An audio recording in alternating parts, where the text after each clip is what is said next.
Hey everyone, welcome back to my channel. So I'm here with a new video for you all, and this time it's gonna be a little different video. So I'm gonna share some art hacks with you guys, those who use acrylic painting. So let's get started. The first one is how to keep your brushes clean. As you know, when you use acrylic paint, it dries out really fast, and we don't clean them properly, you will ruin your brushes accidentally. So sometimes if you leave some acrylic paint on your brushes and don't dip it in the water, what happens, it dries out and then it just ruin your brushes. So I have few of those brushes. So what I will do here is I'll take some hand sanitizer gel, which already you have at your home these days, and then put it in a container and then try to kind of dip your brushes and try to rub the tip like this, and you can see the paint comes out so easily, you guys. It's just magic. So it's just the best way to clean your brushes, and then after that rinse it with some water, and voila, you have your clean brushes. So this is the best way to keep your brushes clean. And the second thing is, usually what we need to do here is take a conditioner and you need to wash your brushes the same way you do your hair. Okay, so you need to keep them smooth and clean. So for that, sometimes 1 or 2 weeks you need to clean them with a conditioner. So the second one here is the how to make a DIY metallic paint if you can't buy one, and if you already have one silver metallic paint. The easiest way to do it here is, suppose you want some color that you don't have in your metallic paint kit. So suppose I want this turquoise or the teal green color in metallic. I will take some teal green or turquoise color, and then I'll mix it with the metallic silver.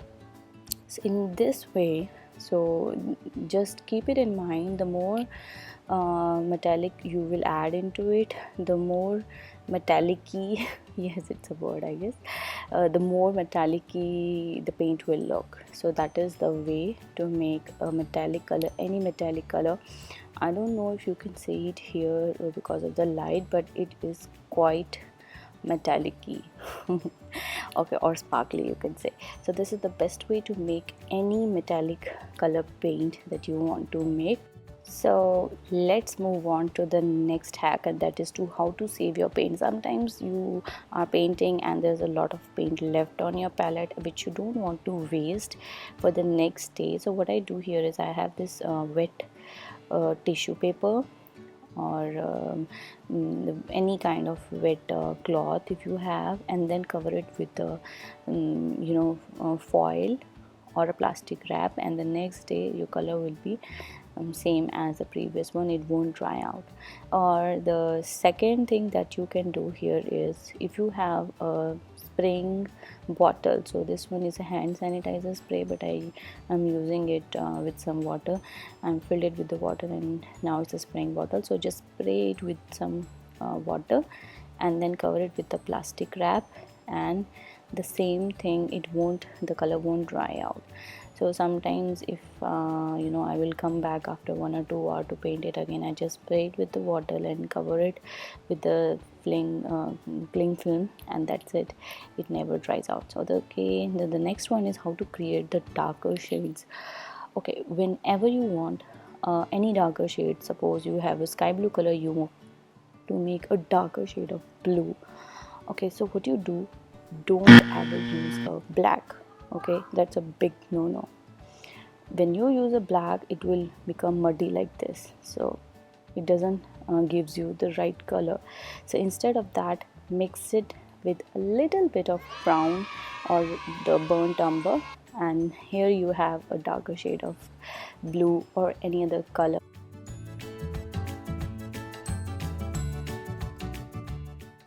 Okay, so next move on to the very important part here, that is to create a skin tone shades. When I started, I didn't know how to make a skin tone, so I used this Faber-Castell already made skin tone color, but I'll show you how to do it. So for this you need brown, red, yellow, blue, and some white.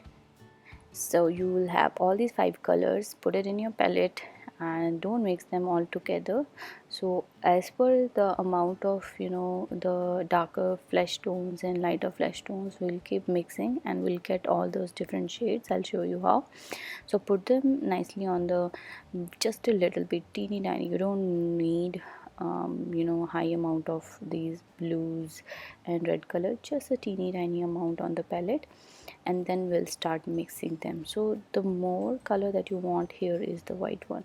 Mix it with the brown and see, and just a bit of, teeny bit of yellow, but I took a lot, then yellow, then red, and again it's a bit darker than I want it to be. So see, now you have that basic brownish kind of skin tone that you want. Or if you want to make it much lighter, keep adding white to it and you'll see how different kind of shades of you know, skin tone you will get. So not all skins are the same color, so whatever kind of a portrait you're making, any kind of, so according to that you can change the tones. Just mix it little bit of pink, or if you want to make it pinkish, little bit of red and white, according to that. So this is how you make skin tones, and it's pretty easy. Okay, so move on to the next one that is very important, which is how to keep your water clean. So when you're painting, you have this water in a bowl, and when you what do you do when you want to change the color? You put it and dip in the water, clean it with the water. Okay, but again, then you, what you should not do here is just dip in the water and see how the water gets dirty so fast. So instead you just take a cloth and first clean the color with the cloth, then dip it in the water and see the water is much clearer than the previous one. So it's the best way to keep your water clean. Okay guys, so that was all the small tips and tricks or hacks, you could say, for the acrylic painting, and I hope you liked it. And if you did, please give me a huge thumbs up and don't forget to subscribe to my channel. Next time I'll come up with a new video for you all. Till then, bye bye, see you soon.